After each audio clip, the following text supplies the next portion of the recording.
दोस्तों, ये बात तो हम सभी लोग जानते हैं कि पूरे रमज़ान गुजर जाने के बाद जो ईद का दिन आता है वो मुसलमानों के लिए सबसे ज़्यादा खुशी का दिन माना जाता है। मगर उत्तर प्रदेश के मुरादाबाद ज़िले में रहने वाले मुसलमानों का मामला थोड़ा सा अलग है। ना जाने क्यों जब भी ये दिन आता है तो उनके दिमाग में तो एक अलग ही दर्दनाक और खौफनाक याद ताज़ा हो जाती है। वो लोग पूरी तरीके से कांप जाते हैं, बल्कि बहुत सारे लोग तो अपने आंसू बहाना भी शुरू कर देते हैं।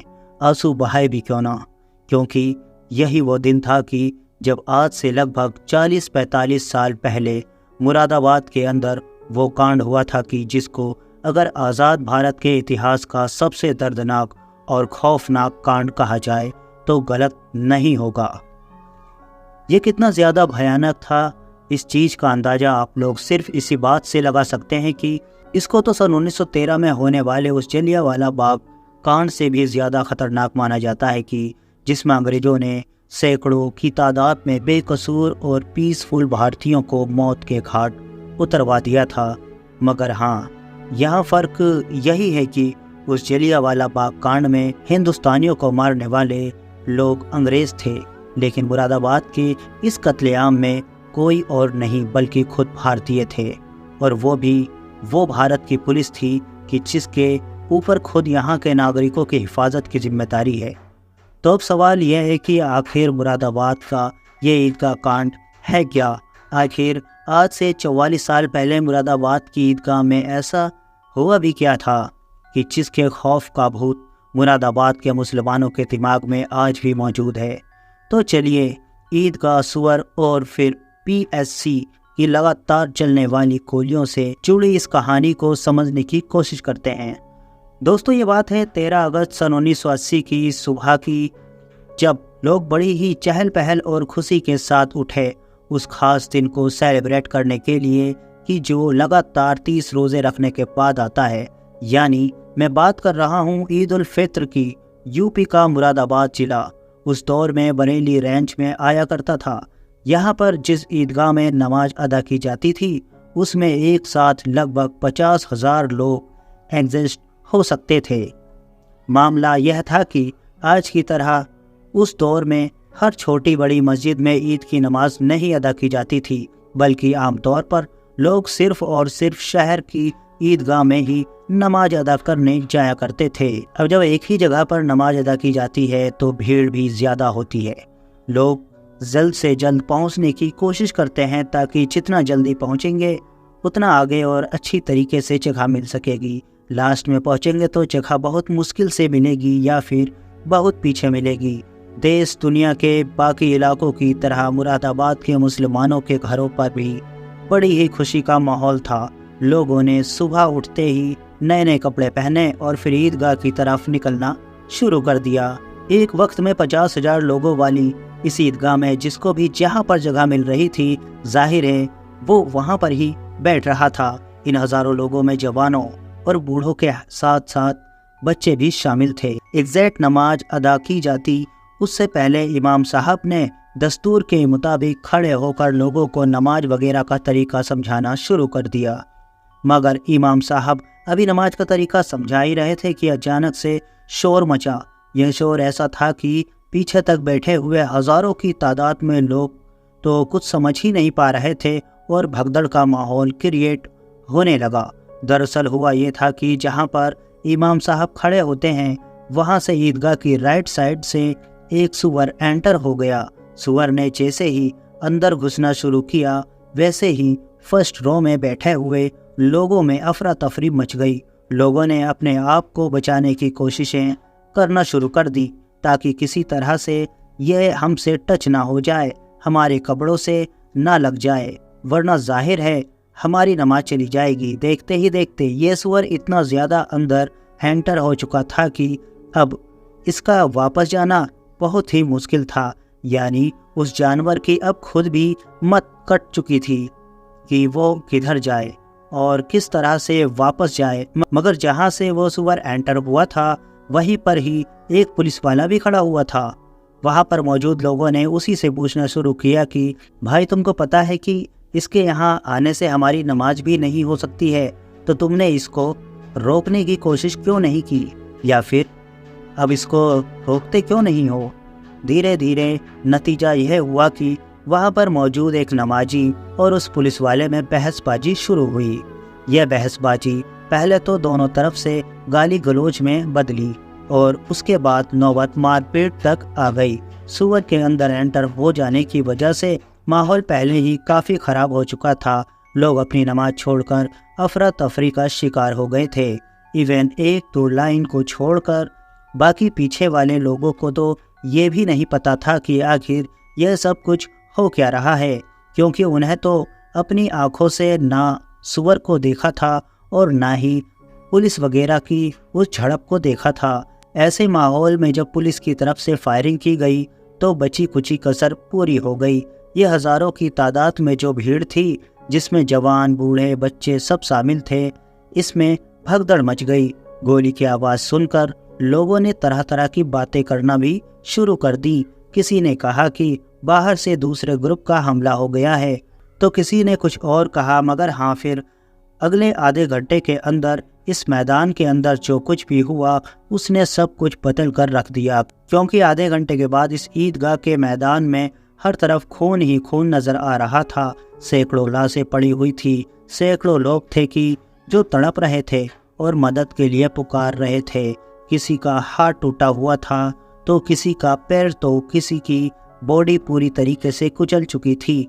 मरने वाले लोगों में जवान बूढ़े बच्चे सभी शामिल थे, जिनमें से ज़्यादातर लोग तो जाहिर है पुलिस की तरफ से की गई अनजान फायरिंग में ही मारे गए, जबकि कुछ बच्चे या इस तरह के लोग भगदड़ में पैरों के तले आने की वजह से मारे गए, या बुजुर्ग वगैरह दम घुटने की वजह से भी अपनी जान गंवा बैठे। उस दिन इस सिर्फ आधे घंटे के अंदर ईदगाह के मैदान में कितने लोगों की जान गई थी, इसके अलग अलग रिकॉर्ड्स मौजूद हैं। मिसाल के तौर पर वहाँ के आम लोगों के मुताबिक 400 से 500 लोगों की जान चली गई थी, जबकि टाइम्स ऑफ इंडिया ने अपनी रिपोर्ट में दावा किया था कि ज़्यादा से ज़्यादा मरने वालों की तादाद है 284 के करीब। मगर यहाँ पर परेशानी की बात तो यह थी कि यह तो सिर्फ अभी स्टार्टिंग थी, क्योंकि ईदगाह में जो कुछ भी हुआ, ये जिस तरह की भगदड़ मची और जिस तरह से हर तरफ खून नज़र आ रहा था, तो बचे हुए जो हज़ारों लोग जब अपने अपने घरों की तरफ भागे, जैसे तैसे किसी की टोपी कहीं थी, किसी के कपड़े कहीं सड़क पर पड़े हुए थे, तो जाहिर है इससे एक अलग तरह का ही माहौल क्रिएट हुआ। तो अब क्योंकि ये ईद की नमाज थी, तो इसमें बहुत दूर दूर से हर इलाके के लोग आए हुए थे, और जब ये सारे हर इलाके के लोग अपने अपने इलाकों में पहुंच रहे थे, तो गुस्से का माहौल वहां पर भी पैदा होता जा रहा था। अब यहाँ पर एक वर्थ नोटिसिंग बात ये भी है कि ये जो पूरा कॉन्फ्लिक्ट था, ये जो पूरा मामला था, ये पुलिस वर्सेस मुस्लिम का था, लेकिन इसको जानबूझकर मुस्लिम वर्सेस हिंदू बनाने की कोशिश की गई, जिसका नतीजा ये हुआ कि अब एक के बाद एक अलग अलग इलाकों में दंगे शुरू होने का सिलसिला शुरू हो गया। हालात जब ज़्यादा बिगड़े तो बात लखनऊ तक पहुंची, और उस दौर में उत्तर प्रदेश में गवर्नमेंट हुआ करती थी कांग्रेस की। वीपी सिंह जो थे वो मुख्यमंत्री थे। उन्होंने जब हालात ज़्यादा बिगड़ते हुए देखे तो यह पूरा मामला प्रधानमंत्री इंदिरा गांधी तक पहुंचाया। दरअसल दोस्तों, इस पूरे मामले में ज़्यादातर जर्नलिस्ट की तरफ से पुलिस को टारगेट किया जाता है, क्योंकि ऐसे माहौल में उनके मुताबिक पुलिस का रवैया जिस तरीके का होना चाहिए था, एक इंसाफ पसंद और साफ सुथरा, ऐसा बिल्कुल भी नहीं था, बल्कि कई बार इसके बिल्कुल अपोजिट नज़र आया। पुलिस चाहती तो यह दंगे फसाद वगैरह में मरने वाले 500 लोगों को बचाया जा सकता था। फिलहाल उसके बाद मुरादाबाद शहर के अंदर अगले 3 महीने के लिए दिन और रात का कंप्लीट कर्फ्यू लगाया गया, जिसने जाहिर है बिना किसी जाति और धर्म के भेदभाव के मुरादाबाद के हर इंसान को बुरी तरीके से अफेक्ट किया। 3 महीने के बाद दिन का कर्फ्यू तो खोल दिया गया था, मगर रात का फिर भी अगले कुछ महीनों तक चलता रहा था। जैसा कि मैंने आपको पहले ही बताया कि ईदगाह के इस मैटर के बाद जाहिर है इसकी आग अलग अलग इलाकों में फैल गई थी और हर जगह पर लंबे वक्त तक दंगे फसाद वक्त वक्त पर होते रहे थे, जिसमें सिर्फ मुस्लिम ही नहीं बल्कि बाकी भी दूसरे धर्मों और जातियों के लोगों को अपनी जान गंवानी पड़ी थी। इवन सिर्फ मुरादाबाद के इलाके में ही नहीं बल्कि ईदगाह के इस मामले की आग तो अलीगढ़ तक भी पहुंच चुकी थी और वहां पर भी बाद में काफ़ी नुकसान पहुंचाने वाले दंगे फसाद हुए थे। इन तमाम चीज़ों से अलग हटकर मुरादाबाद के इस पूरे कांड के मामले में जो सबसे ज़्यादा हैरान कर देने वाली चीज़ है वो तो ये है कि इस पूरे मामले में आज तक किसी को इंसाफ ही नहीं मिला है। ऑलरेडी 40 से 45 साल गुजर चुके हैं, लेकिन मुरादाबाद के लोगों को अभी भी इंसाफ का इंतज़ार है। वक्त वक्त पर कभी तो किसी ने इस पूरे कांड का जिम्मेदार नेताओं को ठहराया, तो कभी किसी ने पुलिस को, तो कभी किसी ने अधिकारी को, लेकिन हाँ, गिरफ्तार कोई भी नहीं हुआ। और जब गिरफ्तार नहीं हुआ तो जाहिर है इंसाफ भी नहीं मिला।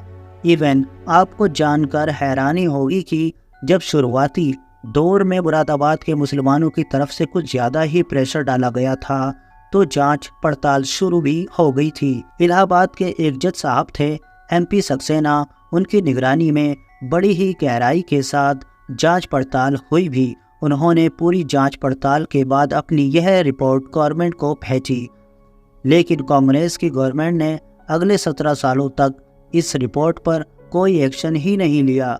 हर तरह से इस मामले को नज़रअंदाज करने की कोशिश की, दबाने की कोशिश की गई। इवन आपको जानकर शायद हैरानी होगी कि इस मामले में तो कोई मुकदमा दर्ज ही नहीं किया गया था और ना ही कोई FIR वगैरह की गई थी। और जाहिर है यह चीज़ें भी एक बड़े सवाल को जन्म देती हैं। फिलहाल कसूरवार कौन कौन है और पीछे की सच्चाई क्या है, ये तो अपने आप में आज भी एक पहेली है। मगर हाँ, मुरादाबाद के वो लोग कि जिन्होंने इस दंगे में अपनों को खोया या अपना सब कुछ खो दिया, वो आज भी इंसाफ का इंतज़ार ज़रूर कर रहे हैं। फ़िलहाल आज की अपनी इस वीडियो को हम यहीं पर ख़त्म करते हैं।